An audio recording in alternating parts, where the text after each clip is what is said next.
থাকতে মন চাইবে না। আর তাই তো আমি এবং আমার কলিগরা চলে গিয়েছিলাম। হ্যাঁ, আপনি ঠিকই বলছেন, এটা ৩০০ ফিট হাইওয়ে, পূর্বাচল এক্সপ্রেসওয়ে। তো আমরা অফিস শেষ করে সবাই হুট করে প্ল্যান, একদম আগে থেকে কোনো প্ল্যান ছিল না, চলে গিয়েছিলাম ৩০০ ফিট হয়ে নীলা মার্কেট। এখানে প্রতিদিন এরকম মেলা বসে, আর মেলাটা এরকম প্রতিদিন এরকম জাঁকজমকভাবেই হয়। তো আপনারা শুধু ফ্রাইডে না, যে কোনো বারে আসলে এরকমটা দেখতে পাবেন।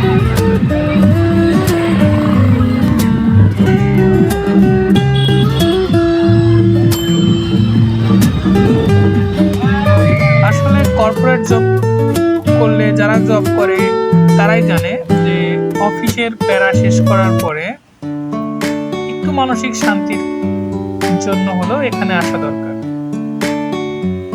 নীলা মার্কেটে আসবেন আর হাঁসের মাংস খাবেন না, এটা তো আমার মনে হয় না কারোর সাথে হয়েছে। আর আমি দেখেছি যে এখানে আসলে ওরা হাঁসের মাংসে প্রচুর পরিমাণে তেল দেয়। তো যাই হোক, তারপরে মোর আবার ভালো ছিল। এরপর এখানে সি ফুডও আমরা ট্রাই করছি, এবং খাওয়া শেষে তো মিষ্টি তো লাগেই। তো আজকের ব্লগটা ছিল এই পর্যন্তই। ধন্যবাদ।